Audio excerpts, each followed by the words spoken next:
have a confession. We've never watched Lost. Now, we're tired of hearing about it, so we're finally watching the hit TV show for the first time. Come along with us to the island. And please stay close by because we're so lost. We need to get some rope and see what happens. We're also rewatching the classic ABC TV series Lost. I'm Bill Meeks. And I'm Anne-Marie DeSimone. And we are back for, this is a surprise episode. Surprise! Because we figured if we started doubling up, we could definitely get done with the first season before Gotham comes back, since we do a Gotham podcast. But we couldn't commit to doing 2 a week because life. But normally we will still record this Thursday, 8:30 p.m. EST at live.universebox.com. But it's Tuesday night. Tuesday. Which means we don't have a huge chat room here. We have, we have Michael Lucero. Michael Lucero, but glad to have you. And for a brief moment in time, we had MHM.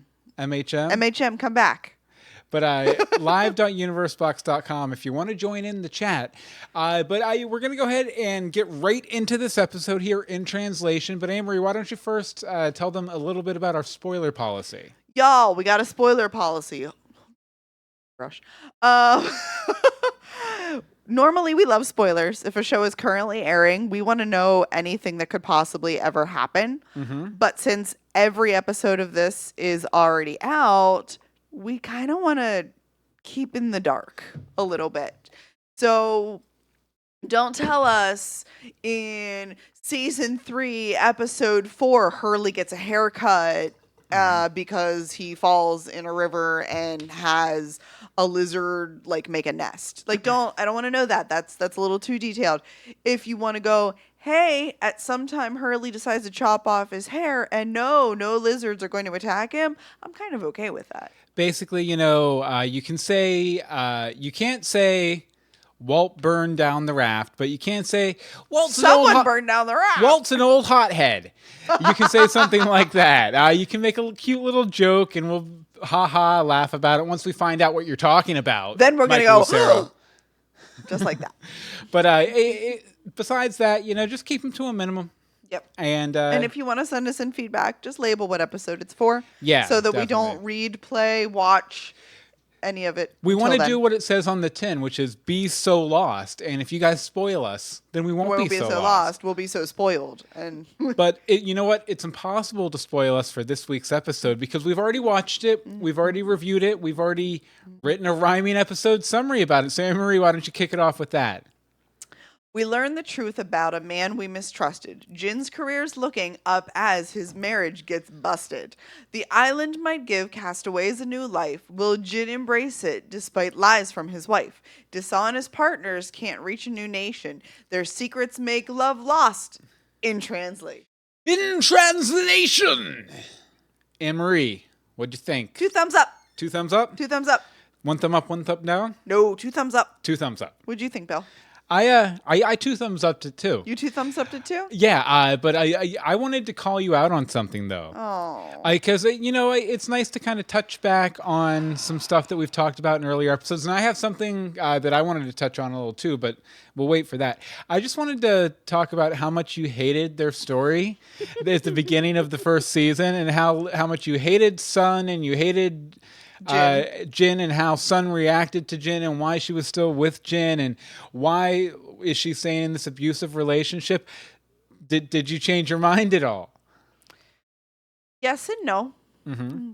There's bits of concern and taking back some of my mean thoughts, but there's some not. Mm-hmm. We'll get into it.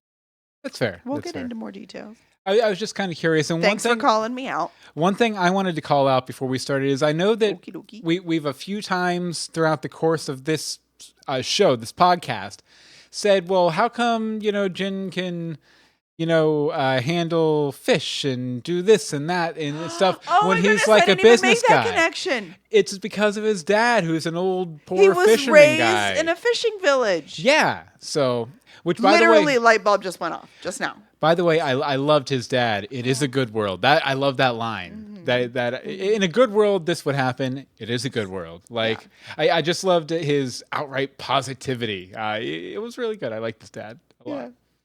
I might have liked him a little too much there. Maybe. A little bit. Bring him back. I have a crush. Okay, so let's go ahead and get started with starting over, which is my first main point. Now, it's also a major theme of the episode. This whole starting over thing, people say it about 6 billion times. Locke says it outright even, telling Shannon that everybody has a chance at a new life on the island, which I think is a sentiment that we've expressed on the podcast before. So John Locke's ripping us off, obviously. But there were a few, characters specifically in this week's episode that kind of started over. So I wanted to kind of point them out and talk about them a little bit. First up, Jin and Sun, obviously. Now, in the flashback, Sun decided to start over with Jin, despite her wanting to start over without Jin. When, she sees him at the airport with the flower and stuff like that. It's been a few episodes back. You made me love you. But unbeknownst to her, at that same moment, Jin has decided the same thing, to start over again with Sun. And maybe that's what she kind of sees in him in that moment. Is probably. That he's ready. He's there to take his dad's advice and, make a new start, to start over. But what, was he not going to tell her until they got there? I think so. Welcome to America. You live here now. Well, to be fair, the person he was running away from was her father. So I'm sure, Lots more about that in a minute. Yeah, definitely. But so I'd imagine he was probably a little concerned about upsetting that gentleman, which is a very kind way to say mobster. And then, in the modern day on the island, Sun still wants to start over. But her secret has kind of ruined Jin's trust. Stupid. Now, one thing that kind of occurred to me while I was watching the episode, do you think Jin would have been as upset if Sun had told him that she knew English as soon as they crash landed, even if she had made up a dumb reason for it, like, I learned English when I was a kid, or I really liked watching Give Me a Break with Nell Carter back when I was younger and it was on Korean television. If there was some reason, if she gave just some stupid reason for knowing English, do you think it would have avoided all of this drama? I don't think we'd have avoided all of it, but it wouldn't have been as bad. Yeah. And I think the fact that she kept it from him is what made him so upset about it. Yeah. Like, I think if she had I really think if she had been up front and she had been like, you came in with bloody hands. I didn't know what was going on. I was going to get out while the getting was good before you tried to kill me or drug me into it. So I learned English and I was going to go, but then I didn't. If she had said in Korean what she said to him in English at the end of the episode, back when they first crashed, might have turned out completely differently. Might have been. But a new kind of starting over for them, which we'll talk a bit about more in a little bit. Totes. Okay, another character started over, Shannon. Shananan. Yeah, I think it's funny how Locke is kind of working the two creepy, slightly incestuous step-siblings. Slightly because they're not blood related. It's still... Yeah, it's still kind of creepy. Parents are still married. But, he's kind of working them from both angles, destroying Boone's feelings for Shannon, then getting Shannon to move on to somebody else, Saeed. At first, I honestly think that warning that Boone gave Saeed, that's exactly what she was doing. She was using him. I'm not convinced on that. Like, I think she was using him with maybe just a slight attraction, like maybe like a slight physical attraction or something, but which allowed her to be like, okay, well, I can use this guy because at least I'm attracted to him or whatever. But then after Locke talked to her, I feel like she kind of turned around and she was like, no, wait a second. We all get a new life here. I can actually do something with this without falling into those old patterns. Especially since Boone wasn't, falling into the old patterns that they had. Right. The old dynamics they had. And last but not least, as far as starting over this week's episode, Michael starting over on the boat. So Michael decides to restart over with the raft, and this time Walt is going to help instead of just running off and burning it in the dead of night. Now Walt is really happy with how they've started over on the island, which is why he burned the boat in the first place. Do you think he can be trusted to work on the boat again, or do you think he's going to work, bond with his dad, and then sabotage it again right before they launch? No, I think he's in. You think he's in? Whole hog? Mm-hmm. Cool. Whole dog? Whole dog. Whole dog. All of Vincent. Fair enough. But yeah, a lot of starting over, a lot of restarts, a lot of reboots. So I may have been pretty quiet while you were doing that because I have a point on literally each of those. Oh, nice. So my Well, it was the major theme of the it episode. was the major theme. So that's why I was like, I'm not going to say much. I have more. So Jin and Sun, these two completely ruined their marriage by not being honest. And it really, really agitated me because honesty, people, just don't lie. Just don't lie. You can fib, you can make a little white lie if it's really not going to hurt somebody. But the two of them are just like outright lying and ruining their marriage. So, well, I definitely thought it was interesting how, we saw a lot of repeated scenes in this episode from their first episode, and we just got a lot more context for it. Like, I have a feeling that's what the flashbacks are going to start to become now that we've gotten a basic knowledge of a handful of characters. So I think we're just going to get those deeper details. That's exciting. Yeah, it was just interesting because, you see, like, for example, when Jin's washing his hands in the sink and everything, the first time you see it, he's mean. He's like, I'm doing this for us. Get out of here kind of thing. And then the second she closes the door and the scene cuts in the original episode, you see he's heartbroken. He's crying. He did what he had to do to save some guy's life. Because he was stuck in like an impossible situation where, he was with this killer and he had to beat up the senator so he'd get the message or whatever. I think it was the senator. No, it was the director of environmental something or other. Yeah. But, had to like beat him up. To save his life. To save his life. And you see how heartbroken he is. And I just think, if he'd, shown some of that tenderness and that insecurity to Sun, things might have gotten down very differently. Okay, so to my point. It's a discussion. It is a discussion. So, I didn't want to stop on yours. So, I understand that he didn't want to ruin Sun's relationship with her father. But at the point where it started to change their relationship with each other, it was time to come clean at least a little bit. When he came home covered in blood, she assumed he'd killed somebody. We did too in the last time we got a flashback with them. If he would have literally explained to her, hey, I actually saved a dude's life. I had to punch him and beat the crap out of him, but he's alive still. I think she would have responded to that. I think that would have helped her understand a little bit more of him bringing him to his father or her father's thing. So, how much do you think she knows about what her father does? She still doesn't know. No, I don't think she knows at all. I don't think she knows her dad is a scammy somehow. I don't know how because I feel like they always know. But if he came home covered in blood, I think she'd be like, oh, dad did this one. Or something, something weird. Like I definitely feel she has an inkling because she says, "What do you do for my father?" Yeah. So it's obvious she knows that the blood and her father are connected somehow. Well, she knows that because he said he was doing stuff for her father. What are you doing for my father? Anything he tells me to. Yeah. So, she doesn't. I don't think she actually does know. And the thing is, she still doesn't know that he didn't kill someone. Yeah. We still don't have that because obviously that never came back around. Yeah, because she's still like, you don't know what he's capable of. You don't know what he's capable of. Michael Lucero in the chat room says if he had told her, then that would mean telling the truth about her father. He was trying to protect her image of him. Yeah, but I don't think her image of him needs protected at this point where it's forcing him, a good person, to do bad things. And I kind of think she would have understood it. She may not have understood it at first, but when her husband comes home covered in someone else's blood, she would have understood.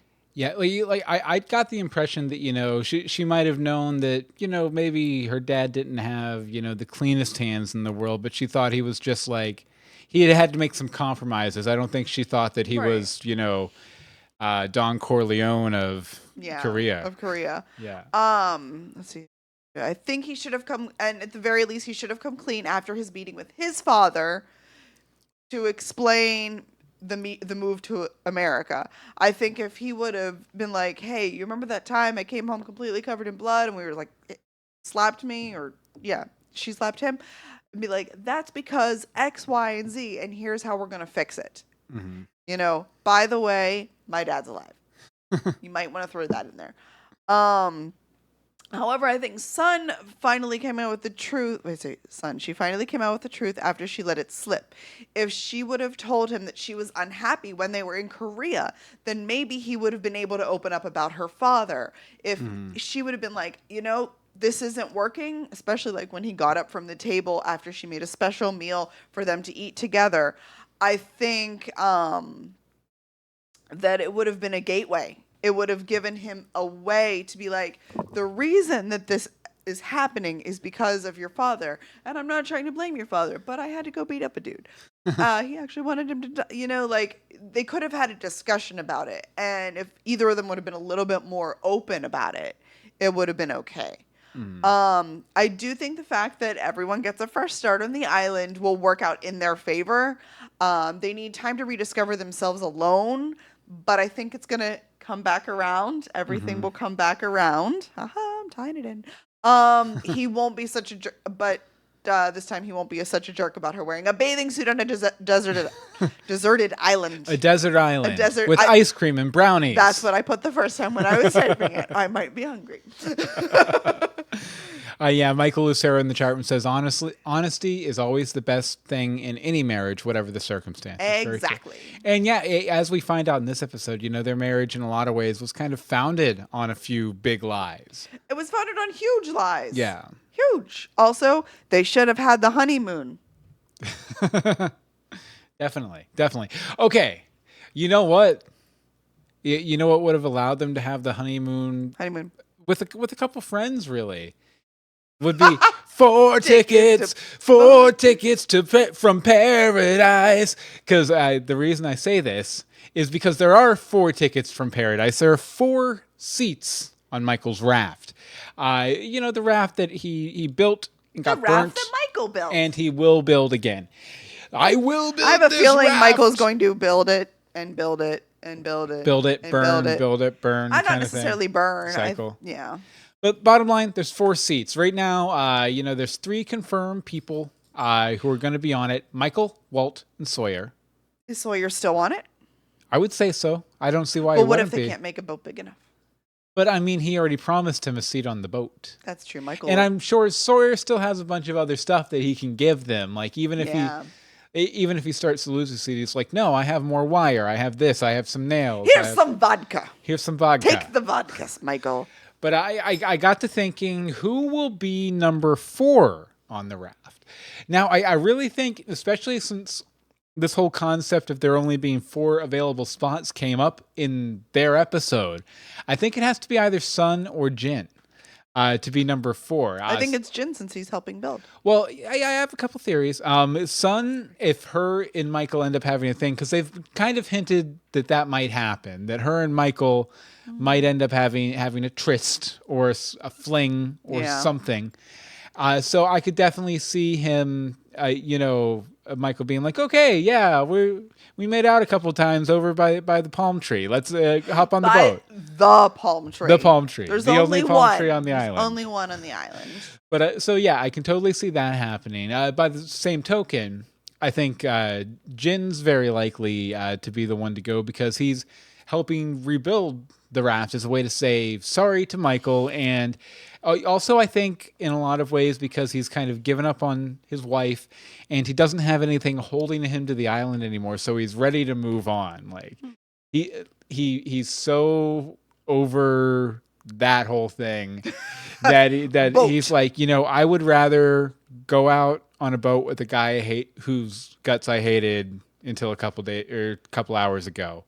And, just take my chances out there with the sharks. So okay. Not to be mean though, but whoever number 4 is, I know 2 people who it's probably not going to be. Not to be mean. I don't think Hurley is going to be. I don't think Hurley wants to go. Yeah, Hurley probably wouldn't want to go. Hurley just wants new batteries. But it also seems very impractical, especially if, this boat is supposedly not going out to escape and abandon everybody, but to go out and find help to send back. I don't think that's what it is. I think there's an element of that. I mean, I'm sure they're not going to get picked up by somebody and not tell anybody what's going on. But I think they just want out. I think that's the best case scenario. I don't think their intention though is to just later Cut dudes. and run. Yeah. Yeah, I think the best case scenario is for them to somehow get back to society and send people back to get the rest of them. Okay. So yeah, I don't think Hurley would be very practical to go out on this kind of a mission for several reasons. And also I don't think Claire. I don't think there's any chance that they're going to take Claire because right now she's pregnant. She's going to have a baby. That's even worse. That's bad on a raft. Yeah. I don't know if Claire would even want to go because there's a doctor on the island. Also, I really hope they build some walls or some railings or something on that raft. That's just because you freak out over that. Yeah. Yeah. Okay, but you want to talk a little bit more about Walt and the Boat. Yes. It's like a children's novel. Walt and the Boat. Walt and the Burning Boat. Walt and the Burning Boat. Okay, so I get why he burned it. I completely understand. For the first time in his life, he's happy where he is, and I think that Michael is a big part of that. The only thing that he, as a 10-year-old, can really do to ensure that he gets to stay, because he's seeing somebody trying to drag him away again, was to burn the boat. He had to ruin the boat to keep his happy. Because him and Michael don't really have the type of relationship where he can be like, no, we're good. Like, let's just stay here, because he's known him all of a month. Yeah. That's the crazy part when you remember the fact that he's only known his dad for a month. Well, I think another big part of it is that he's built some very positive relationships on the island, and he doesn't want to necessarily let those go, you know? Right, but he's also he wants to still build that relationship with his father, so he doesn't he can't express to him that, no, can we just stay? Because his dad wants nothing more to go. I think that after seeing Michael's reaction to the boat burning, by Walt offering to help build the new one, it'll become a more important part of their life and relationship. Walt doesn't understand Michael's want to show him the architecture of New York City, but I think he'll get something similar from sharing in the boat's construction and design of boat number 2. Something that might be too spoilery in the chat room. Michael Lucero says the question is, did Walt actually set it on fire, or did he just imagine flames engulfing it? We may never know. He just really, really doesn't want to see that Flatiron building. Michael. See, I would say that would be a case where saying Walt's a big old hothead would be both really funny and really less spoilery. So, that's okay. We still love you. Definitely. Okay, anything else on Walt in the burning boat? That was my big thing with Walt. Walt and the Burning Boat Adventure. Ba-da-ba-ba-da-bow.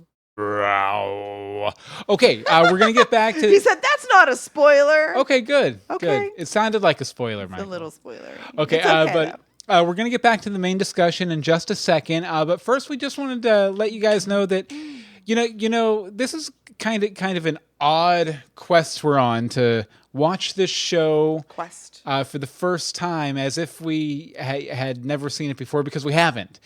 But it's really a classic TV program. It's like, hey, I'm going to watch Andy Griffith's show for the first time, or I'm going to watch I Love Lucy for the first time. I don't know if it's quite that classic. It's getting there. Along those lines. It's probably as close as we have in a modern show. Maybe Twilight Zone would be a better comparison.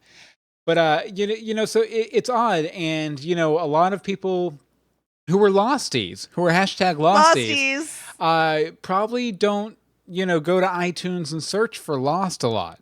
No. But if they do, one really good way to get them pointed out our show, where we have fresh content all the time, is by leaving us a review on iTunes. If you leave us a review on iTunes, it helps. iTunes? It helps get the show out there to people who might not ever hear of it otherwise. And, it's also awesome because we get to read these reviews on our show right now. Anne-Marie, why don't you go ahead and read this one from Acro Disney Girl. All right, Acro Disney Girl. Binge watching a classic through fresh eyes. 5 stars. 5 stars, thank you. This rewatch of Lost is so much fun. Bill and Anne-Marie are Lost virgins. Woo. The V word. I'm not. As one of my all-time favorite shows to watch and discuss, I'm falling in love all over again as I listen to them dissect and speculate each episode. Even though I know where it's going, this brings back memories of when the story was fresh and new. The only drawback is it isn't going fast enough. We know that feeling. Well, we're going as fast as we can, but thank you. And if anyone else wants to leave a review on iTunes, go leave it. We'll read it. We will read it. We like to read them. We also encourage you to, talk about the show on your social medias, in your real life conversations, all that. Share with get friends. the word out. Another way you can help us out is we have a Patreon. Emery, why don't you tell them a little bit about our Patreon? We have a Patreon over at patreon.com/universebox. This is a simple way for you to help support our podcast and our other creative ventures. It's a monthly donation system. You pick how much you want to donate, starting at 10 cents. Y'all, it's a dime. It's probably in your pocket, your couch. You probably walked past 6 today because you were like, it's just 10 cents. We'll take it. Not a problem. This will help us put together our We're So Lost podcast, Legends of Gotham podcast, the occasional Universe Box special. Hey, that was good timing. Bill's Infinite Tina. We also do patron hangouts where we go and hang out with you guys on the internet for a couple hours every month. Exactly. Those are fun. There's all sorts of things. Also getting the MP3 version of We're So Lost right after we record instead of having to wait 2, 4, 6, however many weeks it's going to be between when we record and when it's released on iTunes. And we currently have 27 patrons giving us $124 a month. You guys are great, and if we ever spend a Saturday together with ropes, we promise we won't bind you too tightly. If you want, I might even bring vodka. If you want to be one of the people who can break free of your bonds, patreon.com/universebox. Again, that's patreon.com/universebox. And to remember to think outside. All right. Well, I guess we'll get back. Oh, no, we won't get back to the main discussion because, as always, a person who's in our chat room tonight, Michael Lucero, he calls in to give us sort of a seasoned perspective on Lost. It started convincing us to keep going. We're going. We're good. We're going. This train ain't stopping, baby. But we still want to hear from Michael Lucero with his expert knowledge of Lost, but not too spoilery. Take it away, Michael. Okay, it's personal, but why take it out on our best chance of hearing this podcast? Why would any one of us block an attempt to record an episode? We're so intent on pointing the finger at one another that we're ignoring the simple, undeniable truth that the problem isn't here, it's there. They've attacked us, given us bad iTunes reviews, hacked our website. We're not the only ones on this podcast, and we all know it. Hey, Bill and Anne-Marie, it's Michael. Hey. Well, we're really into it now. The final stretch of Season 1. Pretty much everything from this point on is golden. Some of the season's best storylines. And I think that applies to this episode, too. There's so many great scenes here. That part when you hear the English dialogue from Jin's perspective as nonsense sounds, that's really well done. It sounded almost like they were playing it in reverse or something. Last scene where Sun pleads with him in the cave, that's just so heartbreaking. And that flashback with Jin's father, and everything, all the new light that sheds on their stories. I love Locke's speech in defense of Jin at the end, and reminding the survivors, as well as us, that the others are still out there. And then that whole final scene, I think a lot of us have been expecting that a while, when the batteries and Hurley's DeSimone finally walk out. Yes. I think that was a scene that everybody loved when it first aired. It's also interesting, even after his Spirit Quest vision thing, Boone still seems a bit attached to Shannon, and that Locke sees this. So Locke goes after Shannon this time and gives her the advice that she needs to let go of her brother's lingering attachment needs. And so, again, there's that role that Locke plays again, a central concept of the show. Everyone gets a new life here on this island. By the way, did you notice that when the television in the flashback, when Jin visited that guy's house to deliver Mr. Pike's message, I can't be certain, but it kind of looked like Hurley on that screen. Yeah, you can't be certain. I wonder what Hurley would be doing on Korean TV. That's weird, right? I don't know. He's a K-pop star. But of course, this episode is really all about Sun and Jin, not Hurley. You finally get Jin's side of the backstory that began in House of the Rising Sun. And it's just as an interesting behind-the-scenes role.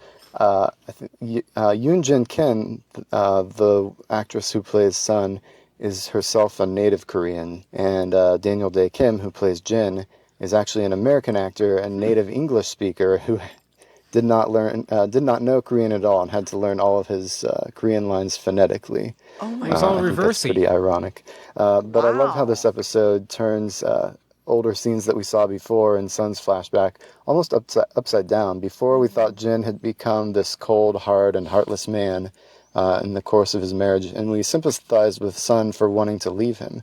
And now we see this scene in a different light, and we feel Jin's shame and self-loathing for being forced to do something he never wanted to do. And not only that, but how he saved the heroicism we see for when he saved a man's life.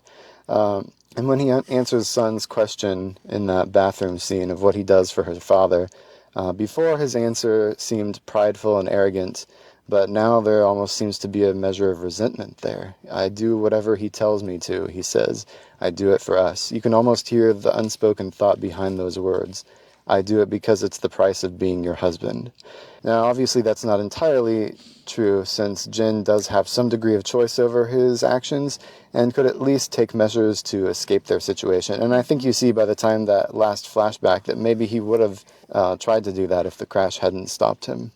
Although, if you think about it, maybe the crash ended up doing it for him. Like Locke said, everyone gets a new life on this island. But I think overall, his position is a pretty tragic and sympathetic one. And you can see both sides. Sun and Jin's experiences as tragic and sad and compelling.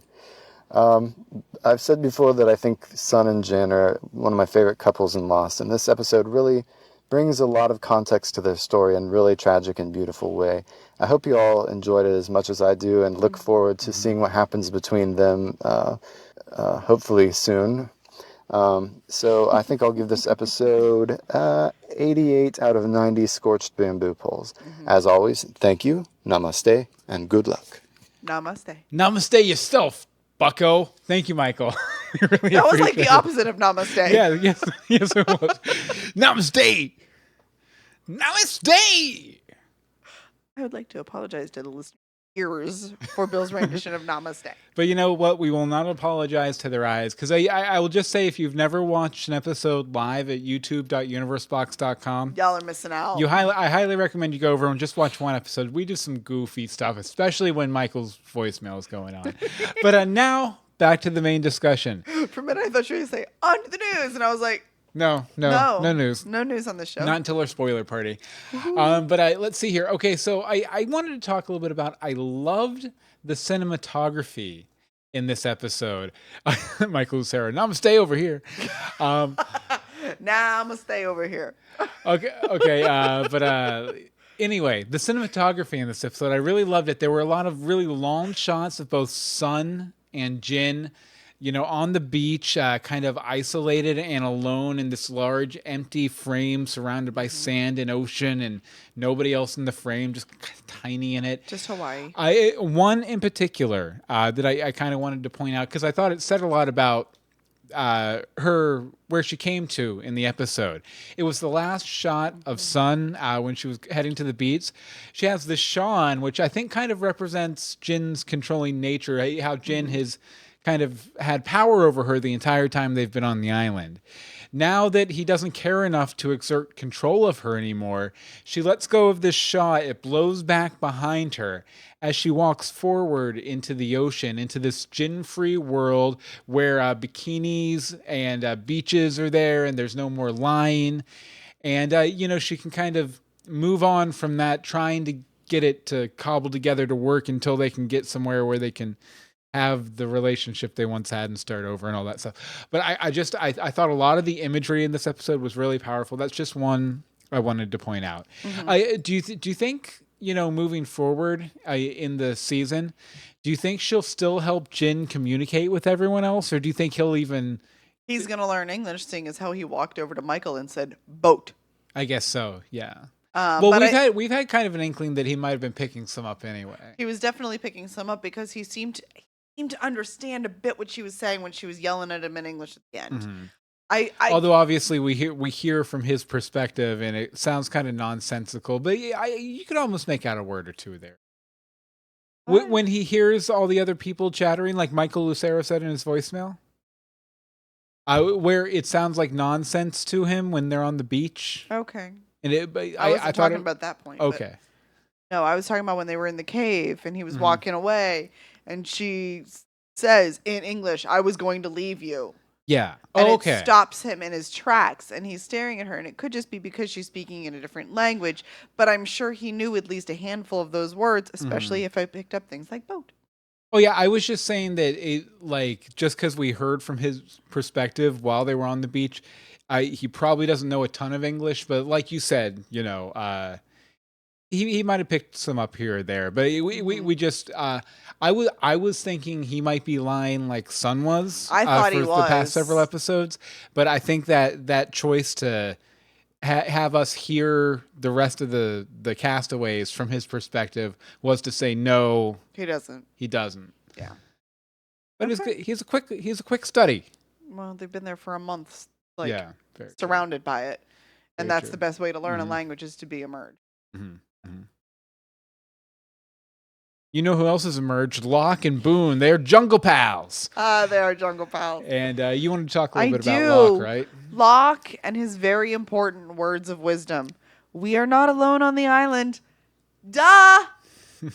Why do they keep forgetting this? So many people seem to keep taking for granted that now that Ethan is dead, I don't believe dead is dead on this island, that Charlie and Claire are home relatively safe, that they are all safe. They aren't. At the very, very, very, very, very least, there was a crazy French woman out there with guns.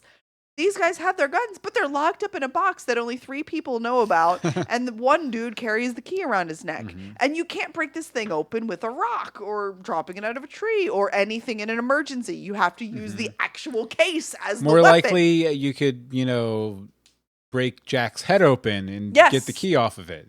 You really are better off popping Jack's head off to get the key. This has gone morbid. It just seems that no one except for Locke probably is even thinking about the other people on the island on a regular basis.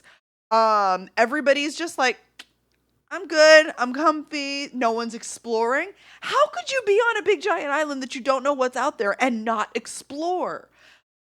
Quiet as I'm yelling, but relatively timid in this type of a situation.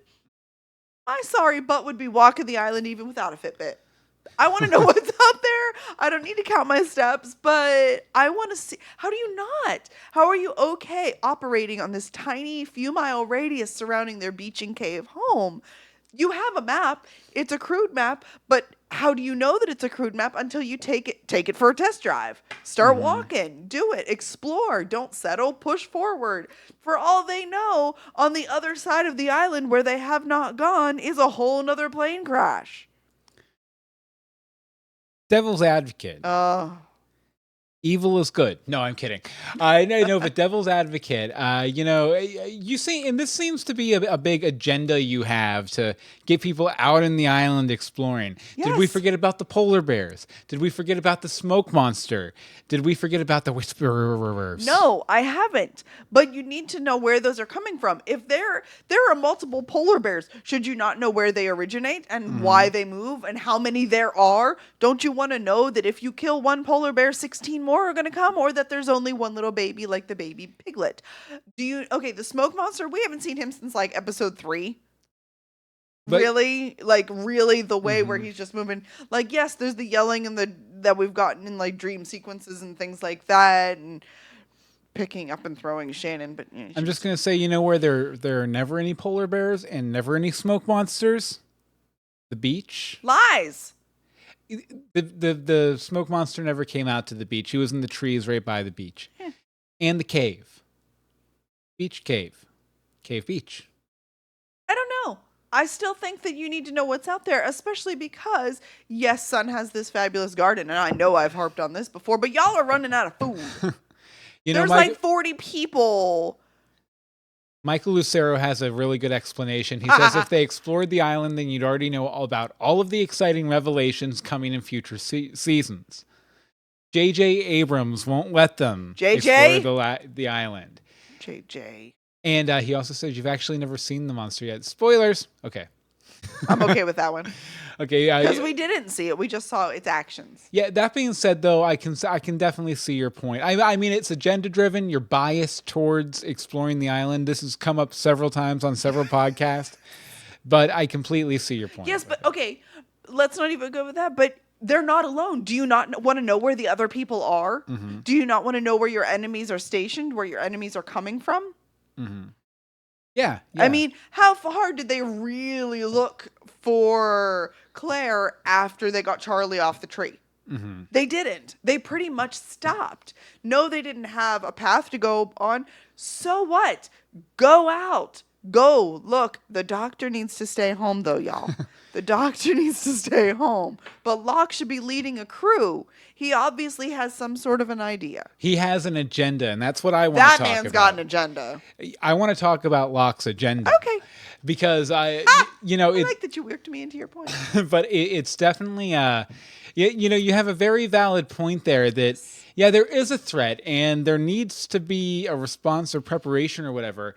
And feeding off your excellent point, I thought Locke's warning to others about the others to the rest of the castaways was really interesting, especially since by the end of the episode, we know that he knows, and likely always knew, exactly who was responsible for the fire. He never in a million years believed anything he was saying there when it relates to the raft being on fire. Correct. He knew it was Walt. Yeah.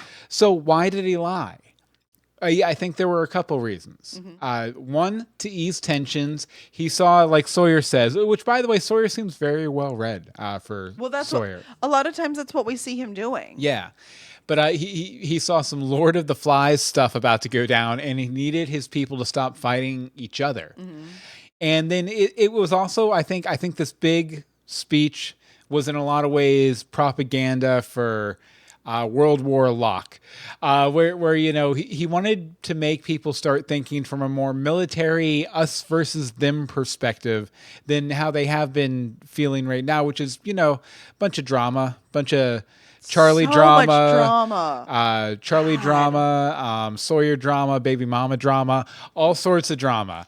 And, so he wanted to get people thinking from more of an us versus them perspective. He also knows the other people on the island will pose a threat eventually, have in the past, and will pose more of one moving forward.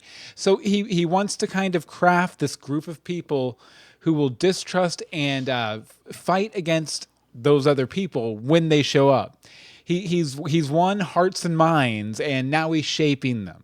So how I've been talking about how Locke's assembling a team, an action team, to do all this Locke stuff.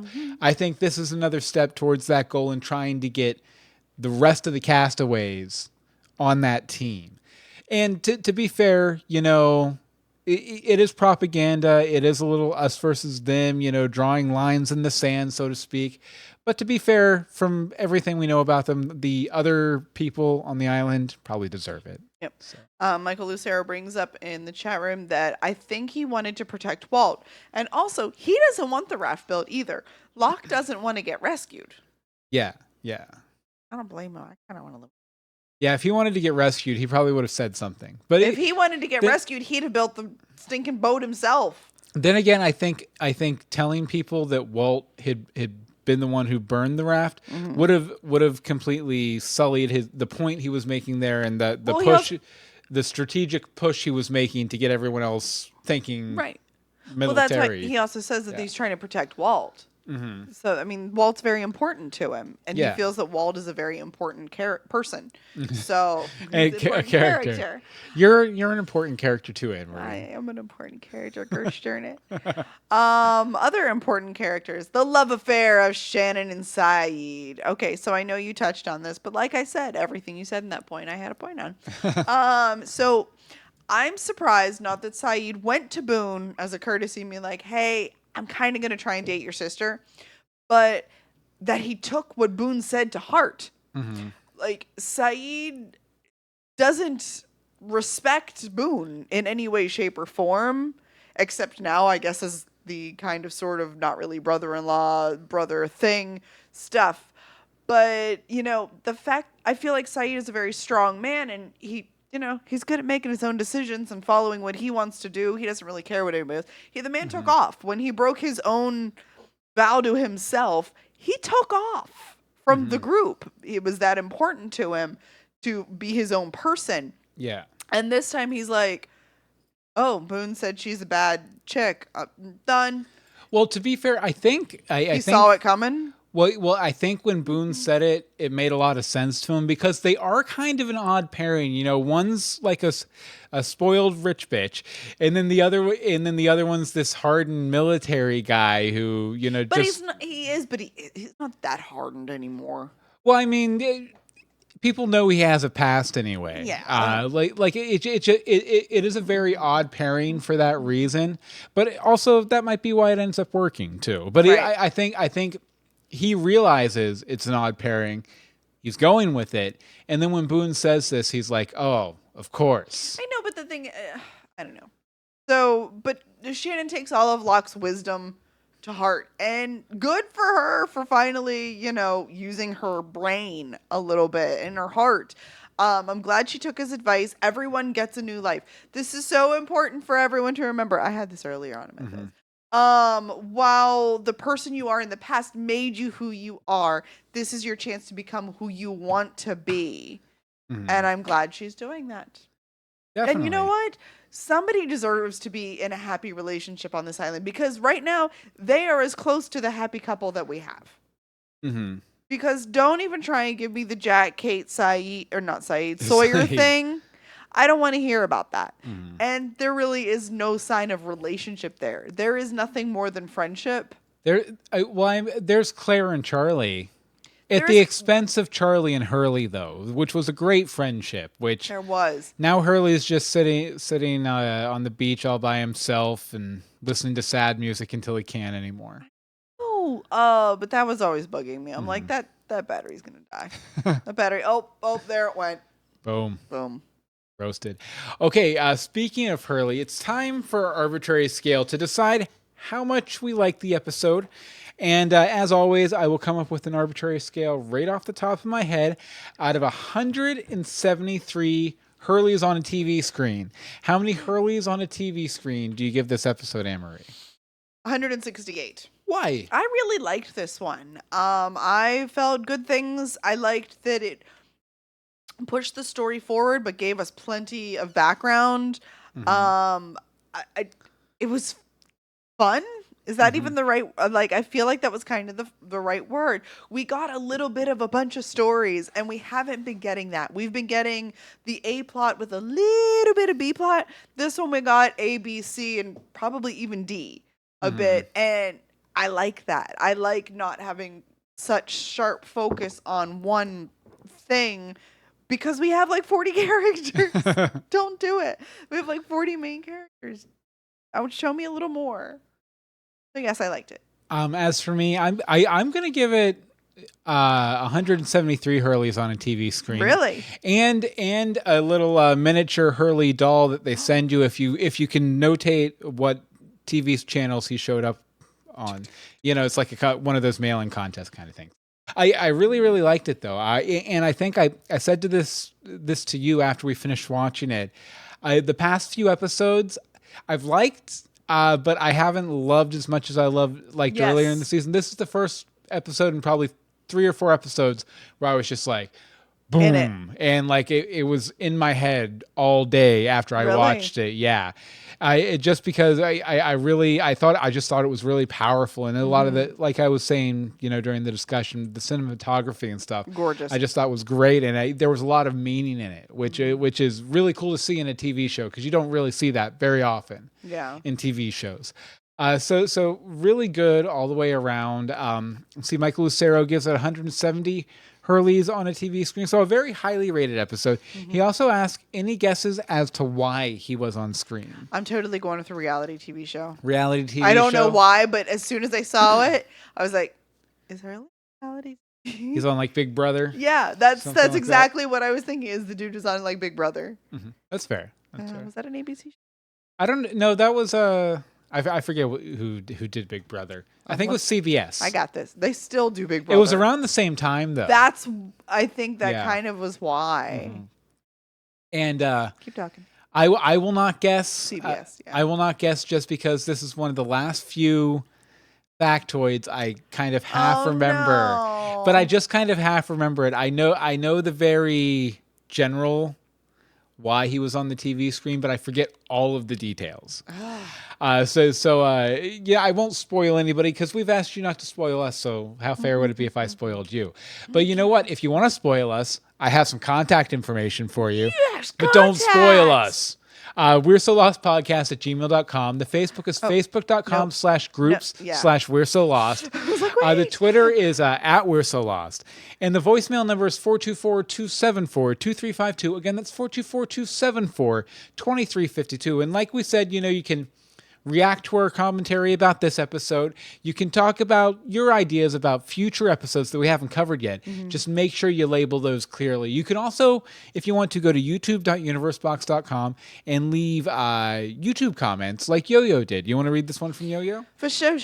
Hi guys, you will love the next episode. It's definitely one of my favorites of the whole season 1, and it has very significant meaning to the whole show moving forward. Hurley's story and flashbacks are great. It has a great eerie kind of atmosphere, great acting, and many shocks. Well, we look forward to it, Yo-Yo. Cannot wait. Definitely. And again, if you want to email us, we're so lost podcast at gmail.com. Facebook is facebook.com/groups/we're so lost.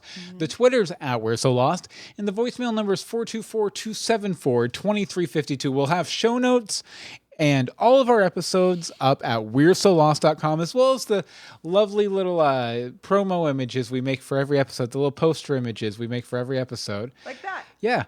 Go visit the website every once in a while. Anne-Marie, where can people find you online? You can find me on Twitter at DeSimone and check out my blog, crunchycrafty.com. As for me, you can follow me on Twitter at Bill Meeks. You can follow all of the podcasts we do at universebox.com. And you know what? I wrote a book series about a superhero named Dogboy, dogboyadventures.com. Better check it out. We want to thank our chat room, which is Michael Lucero tonight. You can join us every Thursday night, 8:30 p.m. EST at live.universebox.com. Now, hey, Anne-Marie. Yeah. Anne-Marie. Where you're getting farther away, I can't see you. Can you see me? Can you see me? No. Well, you know what that means. We're so lost. I'm really just confused.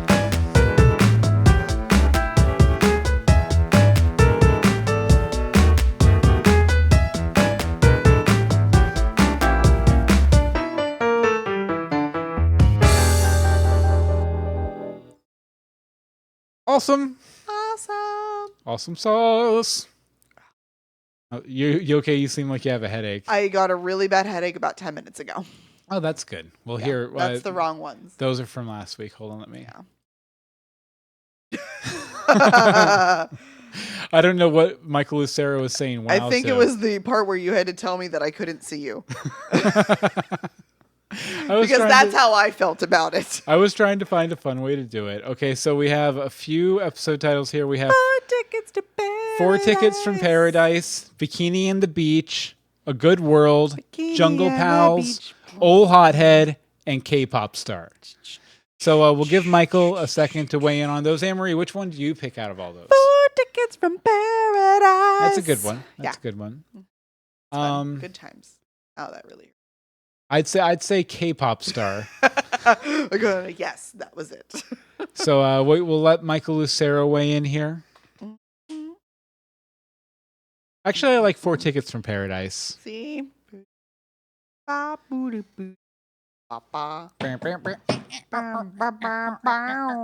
Give Michael a second with the lag here. Michael. Well, here he should have seen those enough by now. So let's see if he it's still up. For chimes in here. 4 tickets. Oh, and A Good World. And A Good World. A whole new world. See, that would have been good. See, I think he's We going. have a confession. I love when the music just starts and I just dance. I think he's going for like that mishmash. I don't like the mishmash of 4 Tickets in A Good World, but I do like 4 Tickets from Paradise. So I think that's what we're gonna go with. Okay, we'll be back Thursday, guys. I need ibuprofen. Bye. Later.